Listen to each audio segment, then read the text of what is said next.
Well, hi, everybody. So nice to see all your faces. Um, my name's Jessy. I'm the founder of Apple Studios, and so we do youth creative consultancy, and we work with some incredible brands, including Soul. And I'm joined by Estelle Babenzien, co-founder of Noah, but also a massively creative hybrid in terms of all the roles that she does, and we're going to get into that. But before Estelle and I get into a conversation, we wondered if everybody felt comfortable enough to just do a couple of deep breaths with us. It's been really energetic. It's been amazing. It's been really exciting. But tonight and today, we're going to be talking about grounding ourselves. So if everybody feels comfortable, if you don't mind closing your eyes, we thought that we just do a couple of breaths and then we'll get to a point where we start talking about our topic. Okay, so if everybody wants to just breathe in for 4, and I'll count. So 1, 2, 3, 4, hold, and out. 1, 2, 3, 4, and another. In for 4. 1, 2, 3, 4, hold, and out. 1, 2, 3, 4. Thank you very much. Okay. Estelle, hi. Salam. Hi. That was lovely. Yeah, thank you. I think the topic of the conversation is actually what's probably encouraged it more so. So I gave you a bit of an introduction, but I feel like you actually do so many different roles and you add loads of different things that you do. Do you want to maybe tell everybody a little bit more about You didn't tell that? me about that part. You didn't tell me I had Can't to prep everything. talk about Yeah. that. Sure. So I am the co-founder of Noah, a brand that I founded with my husband in 2015.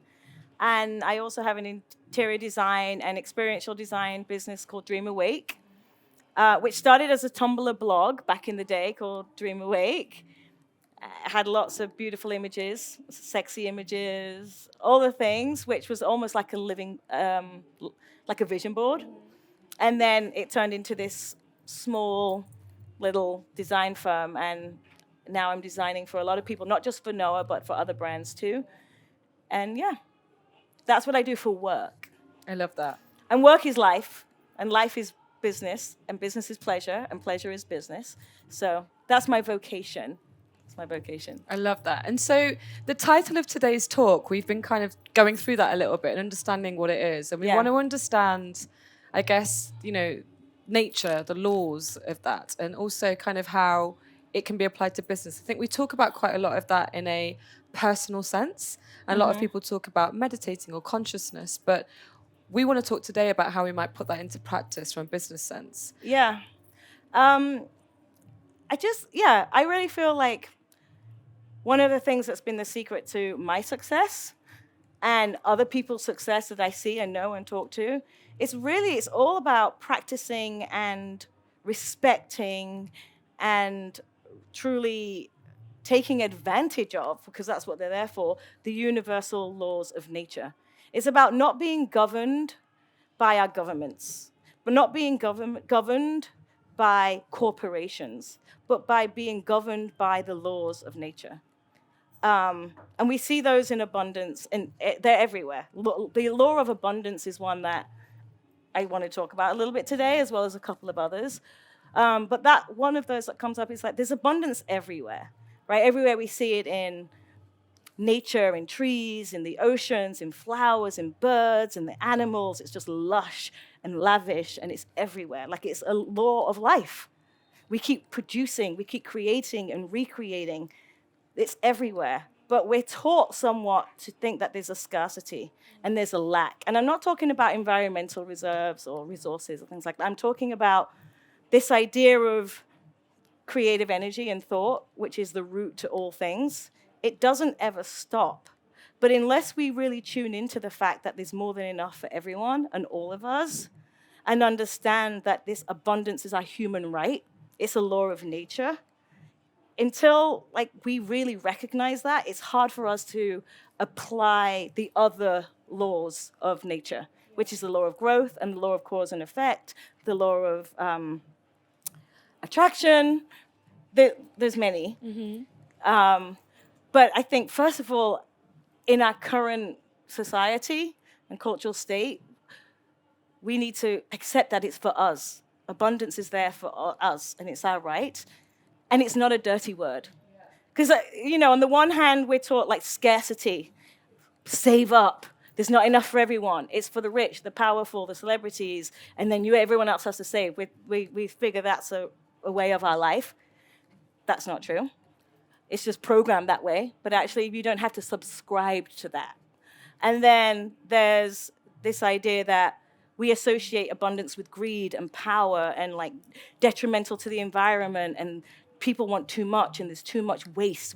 And that's not I'm not talking about waste when I talk about abundance. So it's not a dirty word. Yeah. Like we have to think about abundance in like a really positive way, and not be mind tricked into thinking that it's a dirty word, only associated with negative things, with greed and power and those things. So I think once we change ourselves into that mindset, it opens the playing field for anything and everything, and things get really exciting. And why do you think that it is a dirty word, or people kind of don't believe there's enough to go around? Like, we understand that competition exists in the creative world. Well, I think it's capitalism, clothing. Going to the point where it's literally killing our planet, killing our children, even what we eat, war, everything, right? It's this force of things that just are irresponsible and greedy. And that often becomes like this fight for power and wealth and money. And those things are the root of, and based in like abundance, always wanting more, more, more. So that we associate abundance sometimes with that. Those of us that care think about it in that way. Some people don't really care and they don't think about it in that way. And they're just like, I want a part of that, thank you. Without thinking beyond that. But I guarantee those people aren't truly happy. Yeah. And how do you practice it? And how do you practice that within nowhere from a business point of view? It's a mindset. There's abundance. And then there's the laws of cause and effect, right? Which are shown in science. We see it conclusive everywhere with electricity and the law of gravity. The mineral world and physics, there's always cause and effect that we can see physically. Electricity being the number one, like we see that. But there's also the law of cause and effect in terms of the mind and the spiritual mind. That also has power. Ultimately, it's energy.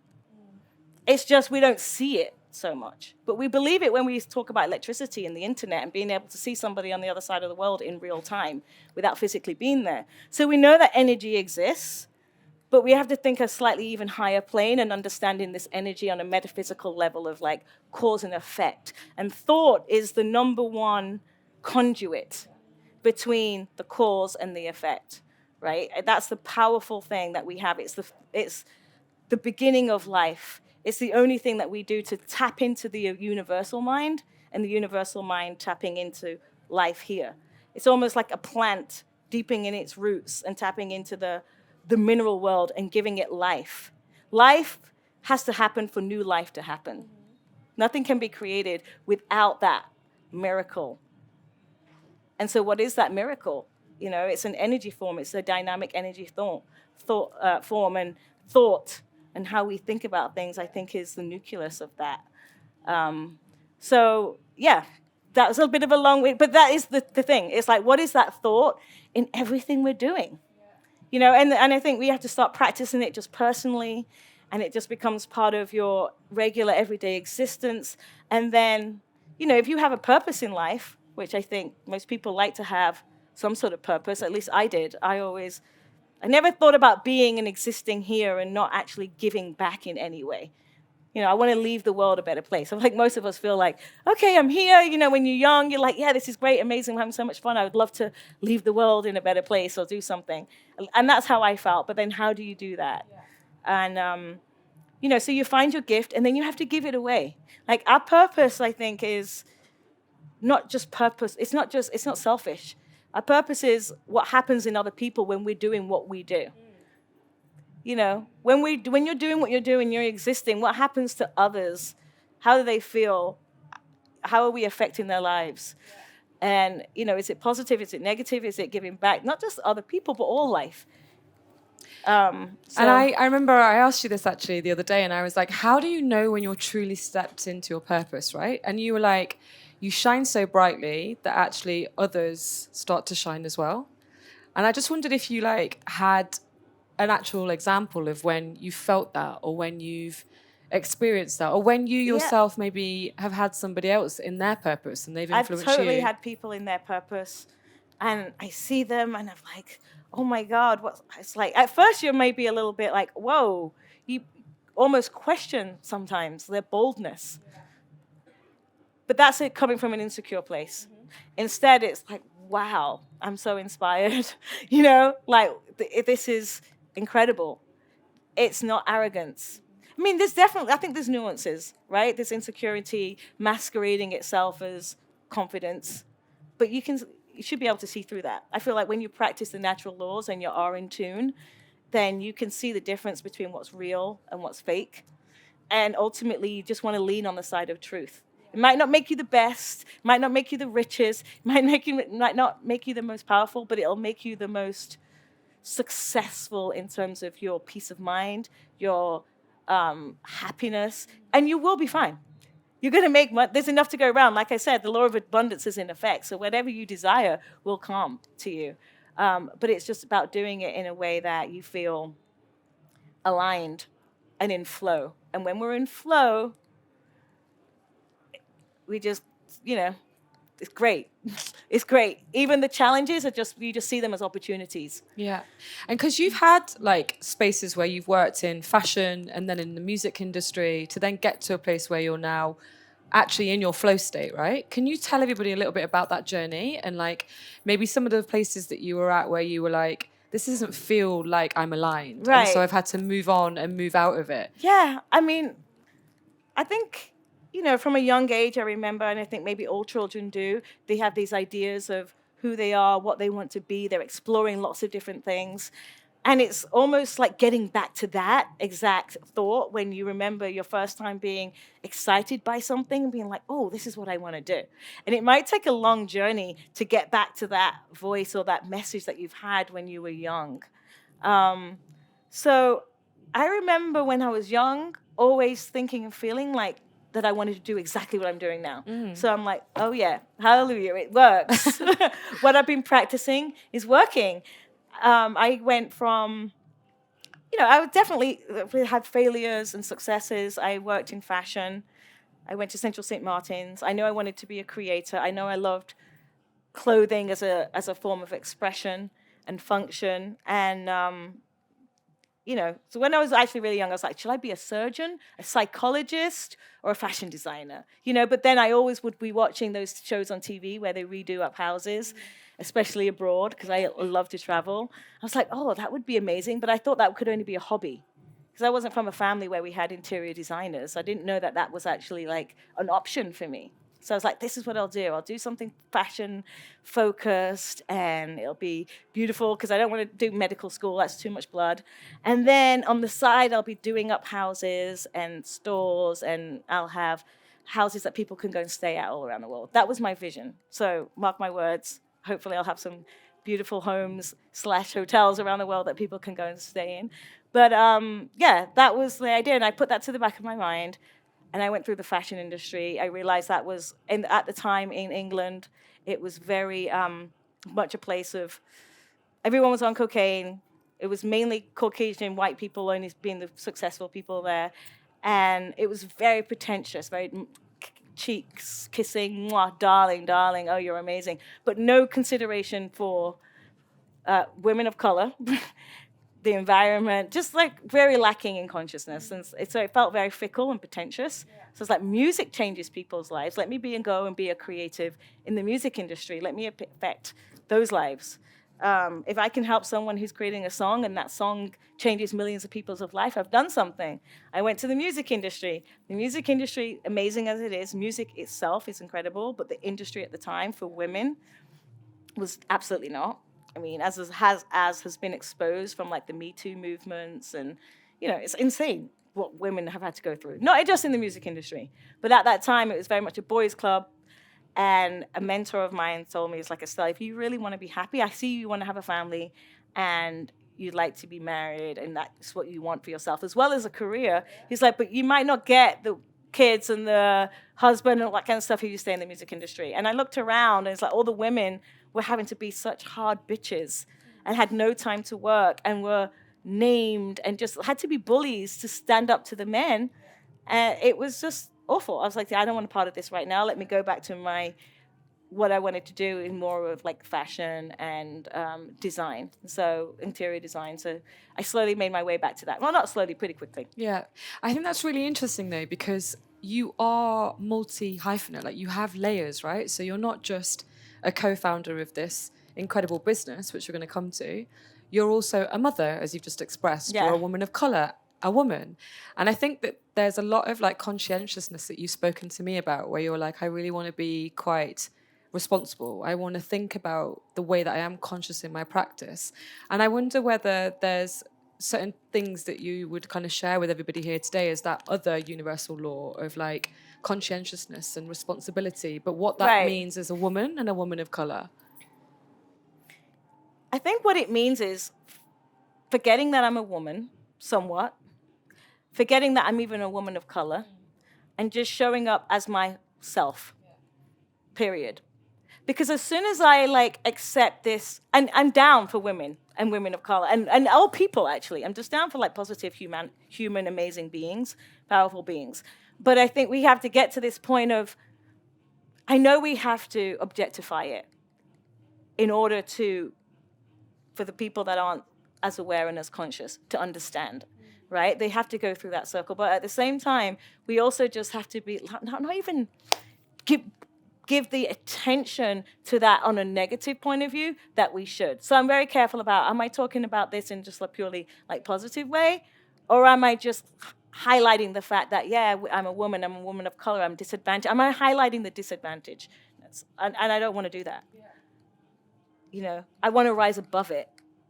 And I think we all can, like good people can and women can. It's just like, if we join together and rise together on this level of just a higher consciousness that goes beyond labeling, then we can be truly powerful. Yeah. Because we're at that level of intelligence and conscious intelligence that actually the governments are operating at in a way how they control us, right? Conditioned thinking and notions of greed and fear and all those things, it's all manufactured. So I just, at the same time as, I'm mixed race. I never really considered myself different to everybody else in school, which was really weird. So half Ghanaian? Half Ghanaian. Half English? Half English, yeah. Yes. And do you bring some of that lived experience to your work, to the way that you practice and to the stuff that you create? I guess so. I honestly, and I know it sounds like a bit funny because it goes back to the thing of, I don't overthink it. I just be, I'm mixed race. I'm half Ghanaian. I love Africa, but I love all the countries in Africa, not just Ghana. Yeah. I'm English, but I live in New York. I'm American. I'm dual citizen.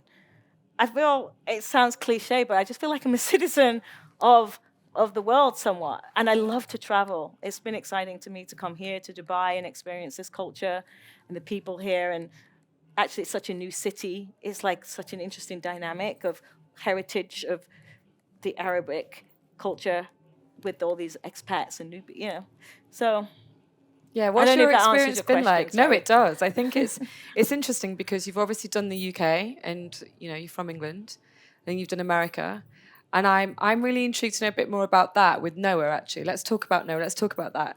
I asked you, what's the vision? What's the purpose? What's the future? And you said something really interesting, which was, I think Noah's vision is to be the new American dream.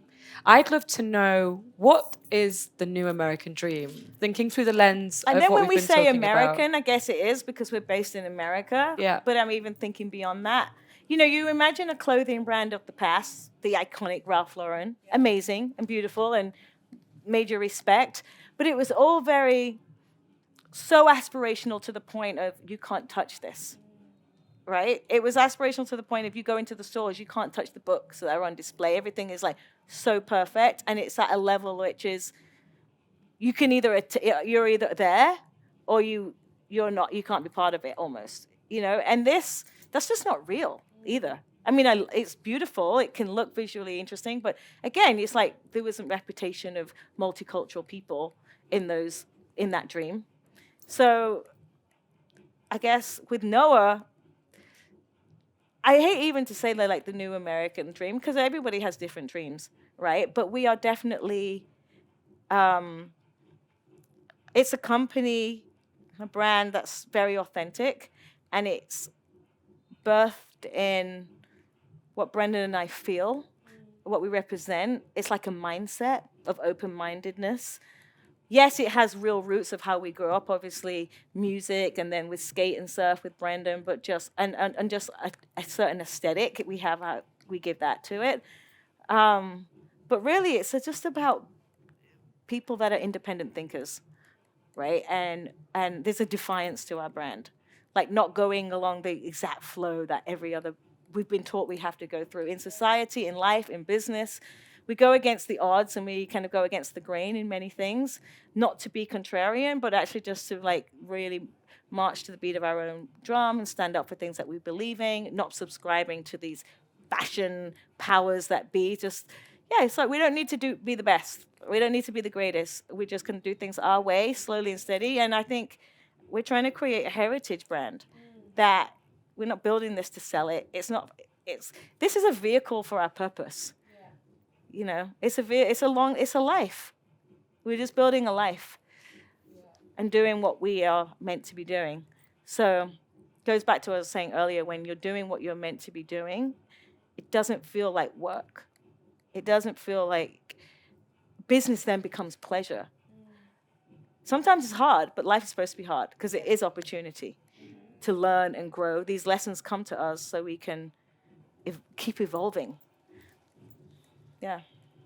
You said something about it's not the clothes that you wear, but it's what you do in them that I think is really, really interesting.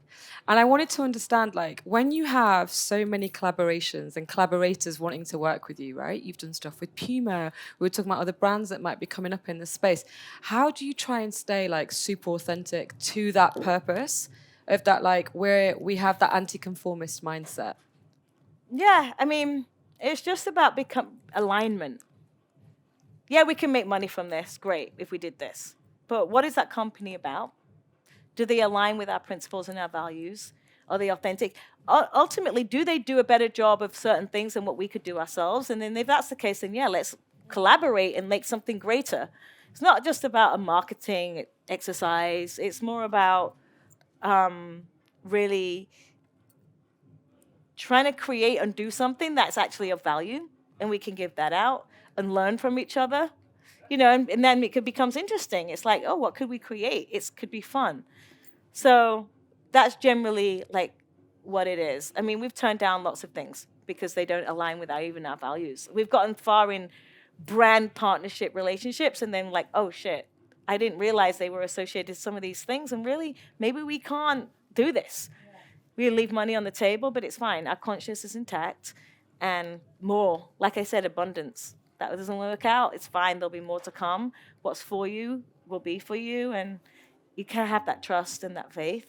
Tell us about an example where you've actually like partnered with someone and you've been like, wow, they had something really interesting, and that's the reason why we were like, they're the right partners for us. And what were the things that they had that made that choice for you? Obviously, tons of music collabs, which we love. We love music, and it's just a vibe. It's fun. And then I guess, let me think. I mean, there's been a few. I love Barber was really interesting for me. Our Barber collaborations, because growing up as an English person, you know, the Barber jacket was the Royals were, it was like such a aspirational thing, but it was always cool. And so practical and simple. I was like, but they were expensive. I remember going to Portobello Road Market and like looking at the vintage ones, and they held their value. And I wanted a vintage one. I couldn't even really afford a vintage one. But then I did, and it was like, oh yeah, like this is nice. I have something that's going to last me forever and never goes out of style, right? So there's value so that was a fun thing. And then as a company, they're super cool. We went to their, actually I didn't go, but Brendon told me all about it, and I saw the photos of their factory in Newcastle, north of Newcastle, in the north of England, and it's stunning, and there's people that have been working there forever, and they take so much pride in what they do, and ultimately they've created this incredible item that we can't make better, but we can make a different version of it. Like, we can't make a wax jacket as good as Barber without copying Barber. You know, they're the best at what they do. So it's super fun to collaborate with people on that level. And yeah, there's always like a good reason why we would do something like that. And so you interior experiential design is kind of one of the areas. You've obviously the co-founder of Noah. Like within those two different disciplines and roles, is there anything that you feel that you're maybe not doing that you really want to do that you might be coming, or that you would feel like would fulfill this practice and these practices that you talk about? Yeah, I told you about one of them the other day. Yeah. But I can't really talk about it yet. Okay, fine. We're gonna keep in case that someone top steals secret. the idea. Yeah. But you know, it's I have lots of ideas, and I just don't want to limit myself to any one thing. It's like once we've got our team running and everyone's on the same train with Noah, and we can feel. I'm already doing Dream Awake and Noah, and Brendon's creative director of J. Crew Men's and Noah. So already our baby needs lots of attention, and with things that we can do with Noah, like other ideas that I want to express, I could do through Noah. It's just the one thing I told you about the other day wouldn't be a good fit for Noah because it's so female focused and like home. I don't know. Maybe it could, but it's fun to like when you create a brand for it to have its own personality as well. You know, so I have other ideas of other things I want to do, which will have their own characteristics and identity and personality. So you're at Soul, and we've been talking about the fact that it's like the hip hop 50th anniversary, and we were wondering whether this talk was going to be relevant for the fact that we're at a streetwear festival or like a lifestyle festival. But we actually realised that there are quite a lot of different kind of things that align. How are you feeling about? Well, I love talking to the founders of Soul because and I think you can feel it in the energy and their choice of vendors, that there's something more to this here. It's really about an elevated way of consciousness in culture. Yeah. The people they invite to come, and I feel very honored to be here and that they speak. It's like, oh, I'm like, why am I here? And I'm like, actually, yeah, we're always having these really deep conversations. Yeah. And they want to create change and they want to make a difference. And I'm down to align myself with people like that want to make a difference. And if it's just about spreading some wisdom or learning something new or just collaborating with different people and different brands that have this same mindset of being kind of independent thinkers and want to change, like really want to like dig into something more positive, then I was excited to be able to speak on that. But then, yeah, I saw this lineup. Actually, and then I saw the hip hop, and I was like, well, hip hop is exactly that. Exactly. Yeah. You know, guys, especially how it started, like guys that are underprivileged, like from the hood, have gone through so much struggle, but see a better vision. And then they not only speak it, they rhyme it. They write it, they rhyme it, they think it, they live and breathe it. And then that makes them the superstars that they are. And then that's how hip hop rose to being such a thing. It's that same thing of manifestation that I think is here and evident with everybody that's part of it. And I'm excited. Yeah, it's been amazing. It's been amazing. And so I asked you a question prior, and I was like, is there anything that like you haven't spoken about in an interview that you really wish that you had? And it kind of got us this universal laws of nature, right? Right. We've spoken about abundance. We've spoken about conscientiousness, responsibility. Cause and effect. Growth, the law of growth. Let's talk about that. Let's talk about that. Let's talk about that a little bit. Well, it's about tapping into that universal mind. And actually one of the things sometimes I speak on panels and we always talk about what's present and what's here and whether it's the environment or sustainability or building business. But then I think it all starts with the real, like our inner selves and that true deep connection between ourselves and the universal mind. Everything starts with this. And it's not an idea. It's not just a philosophy. It's science. Yeah. It's actual science that we're not taught that it's science. And I think if we could all learn how to apply and practice the science in our lives, we're all going to be in so much of a better place. Tell us some of that, because I think it's so interesting. I know that probably there's quite a lot of us that get up every day and we're grinding, right? Like even trying to be mindful being here. I was telling you how we were meditating. I went to the beach to meditate. Like, tell me how you That's the most powerful thing that we can do. Okay. Controlling our own minds is the number one secret to success. Yeah. And most of us think we can control our minds, but we're not controlling our minds at all. There's messages coming in all the time. We're constantly busy doing, and we are not still, and we're not in control of our thoughts and our minds. And we have to give time, power, and attention to our minds. And the way to control your mind is to sit still and be at one with your mind and the universal mind, and be able to control your thoughts, be able to maybe not even think about anything and just tap in. It's like you're tapping it. It's like you're a battery, like needs to be recharged, literally, and now your phone works. It's exactly that same principle. You've got to tap in to the universal mind. And there's different forms of meditation. There's plenty, and there's TM where you sometimes you just have a mantra and you lose all thought, and then you're fully like tapped in, and you don't know what's being exchanged. I tell you what, you definitely don't feel the same tiredness after. You feel energized, and it's very healing. And then there's other type of mind control where you have a vision and you stick to it, and you don't just think about what it looks like, but you imagine how it feels. You imagine that it's already yours. You feel full of gratitude for it because you're just practicing the universal laws, and you know what you think is reality. So you're like, oh, thank you for this. This feels good. And you just imagine your vision, and you're like feeling it. You have to feel like, whether you feel excitement, how do you feel in that moment of this vision that you have? And imagine those feelings and be grateful for them like it already exists, because it does already exist. Because if it's a thought and you want it enough, it's already yours. So you just have to have that faith. And I think we have to constantly remind ourselves of this. I mean, I fall off all the time, but when you know it, and you know it to be true, and through trial and error in my life, I know it to be true.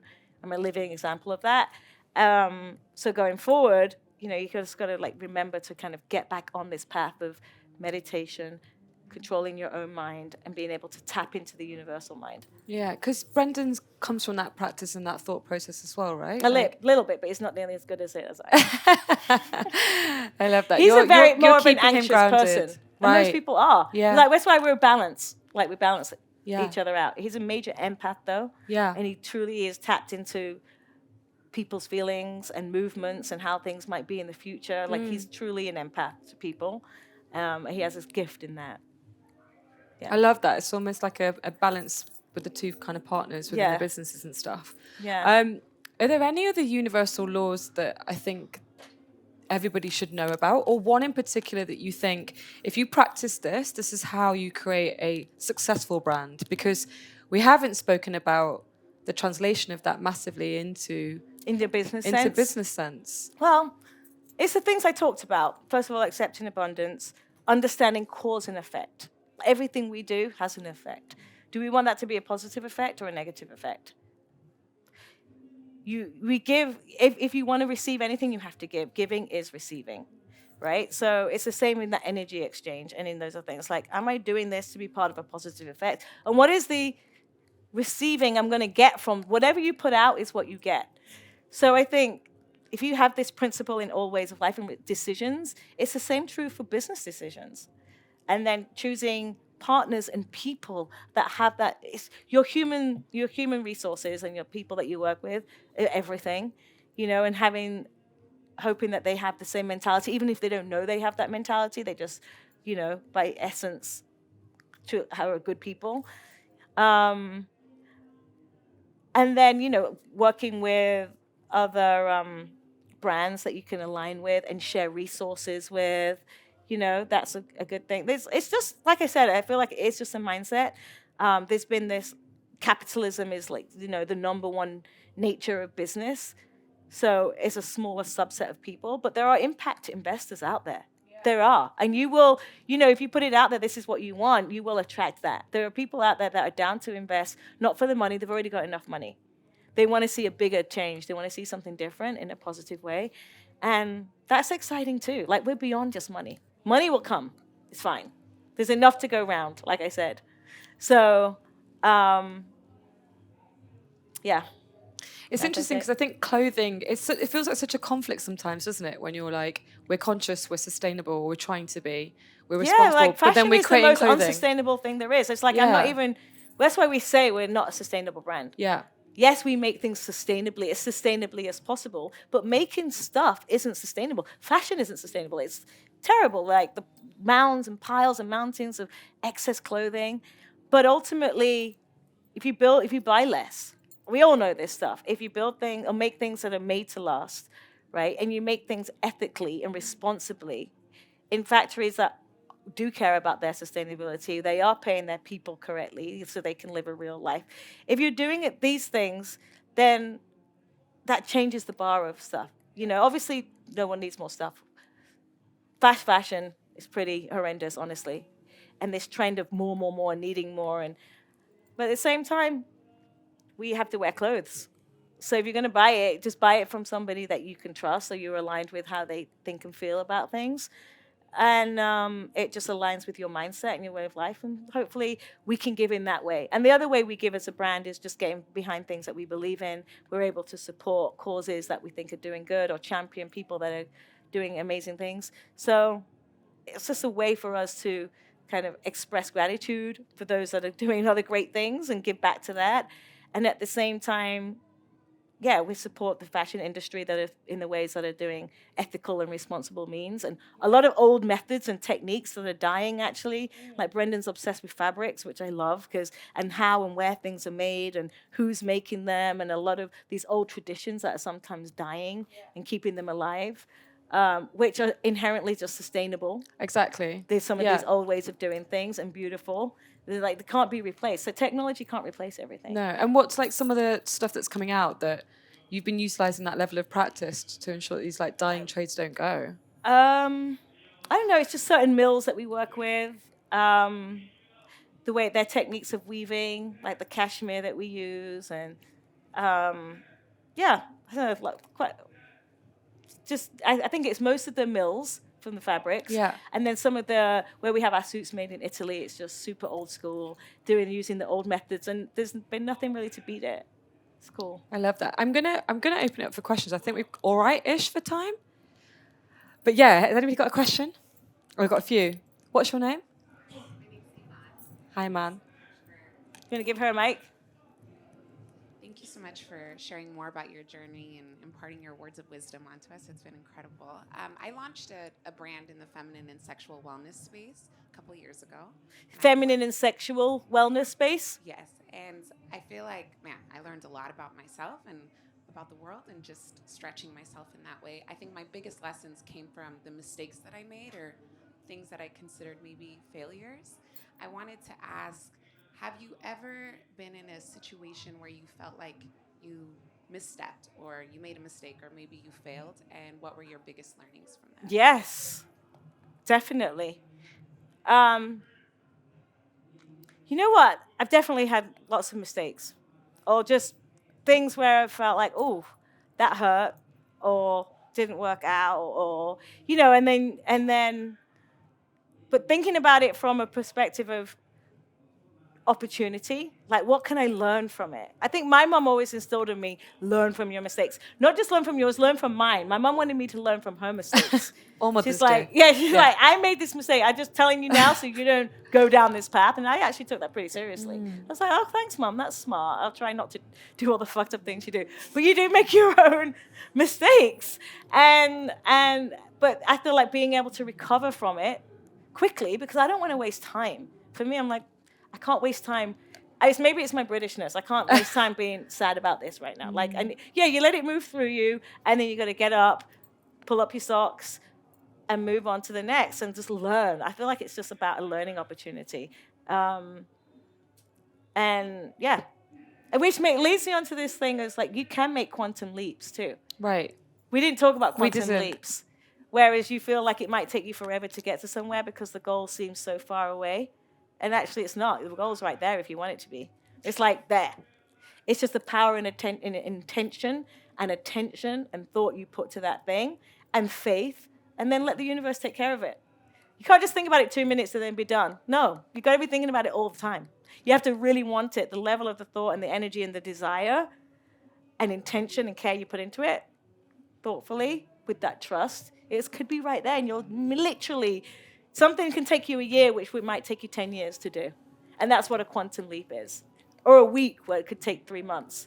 You can get things done. Actually, on a small level, like a small goal, something, you could start with that. Something that you think, oh, could take me like a week or 2 weeks. And then you practice this method, and it takes you 2 days. You're like, oh my God, what happened? Because you just put all this thought and attention, small tasks, and then you start applying that like, oh, I'm going to do this, and start planning out.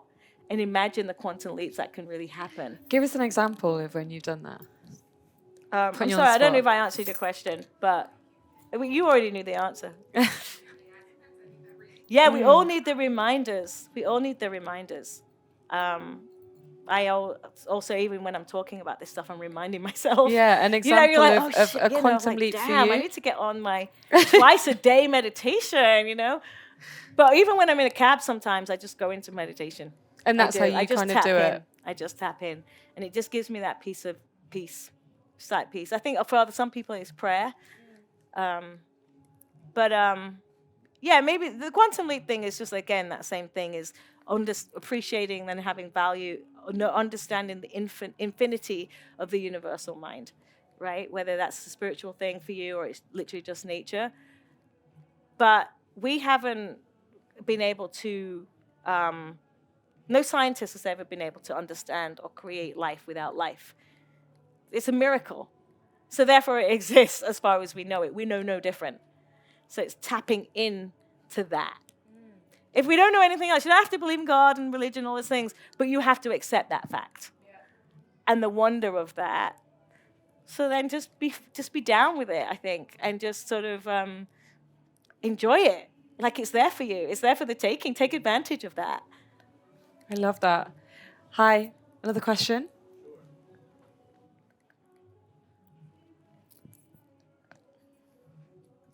Hi, thanks for the talk. Wonderful. My name is Anas. I'm the founder of a large community here in the internet lifestyle brand. I also run my own festival. Question was more on the kind of business side.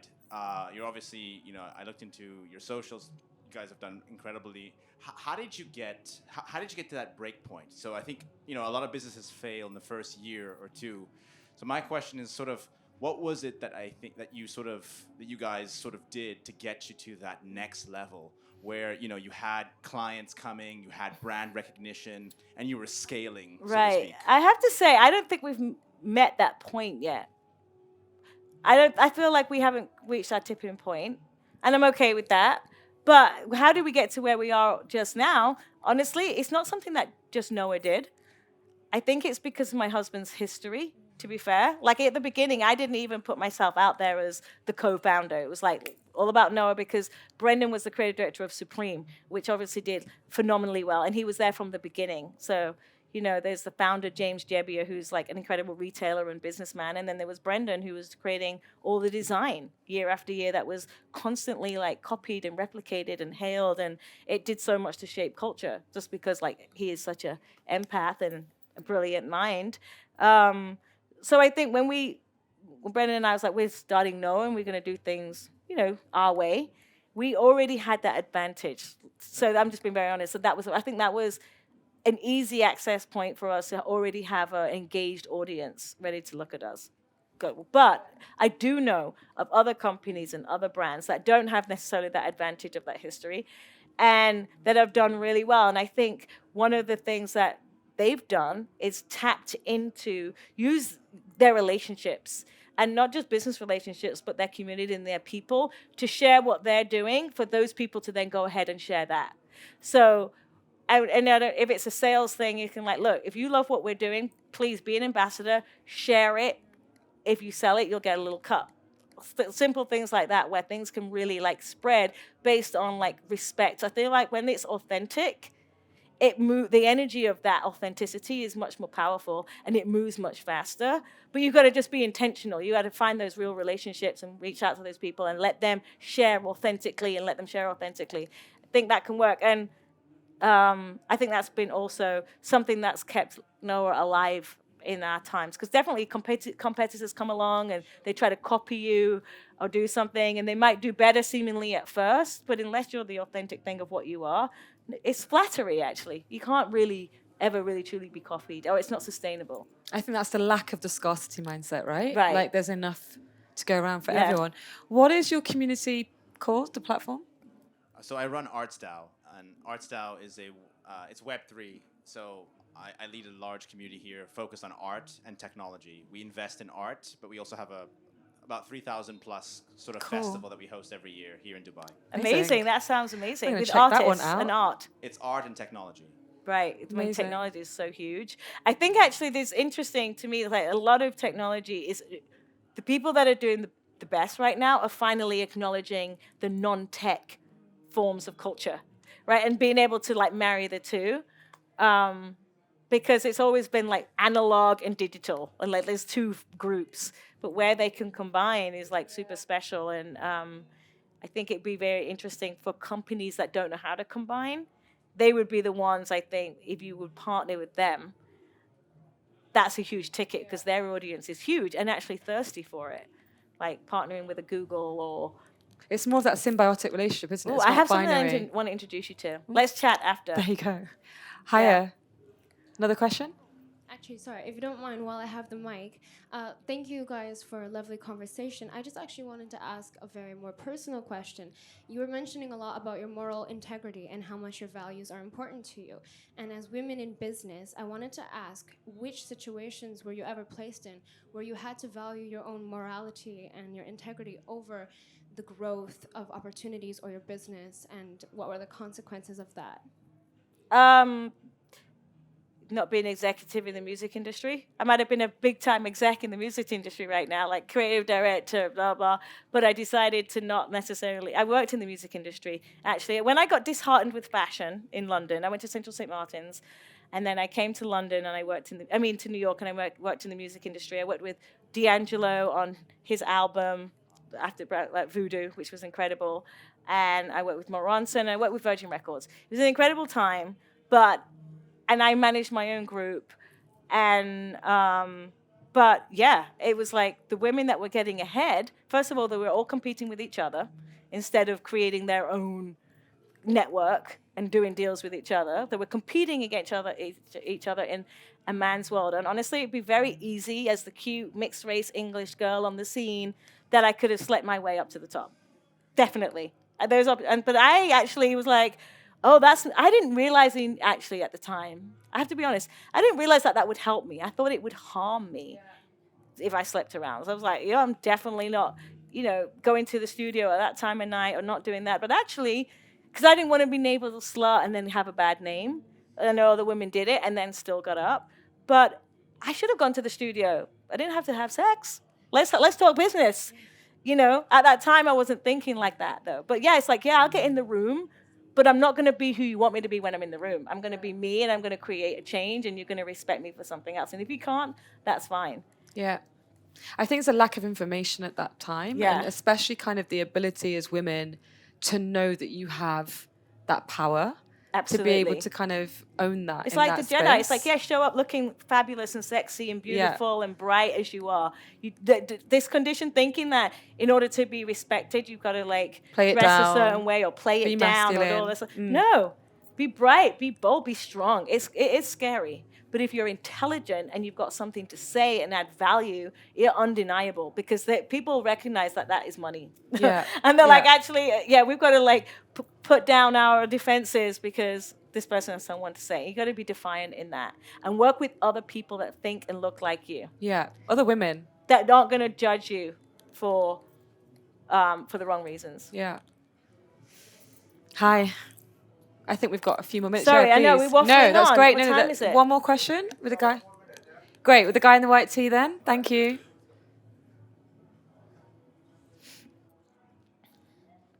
Thank you so much for your time. My name is Abdul Aleem. I run a fashion tech brand actually out of California in the United States.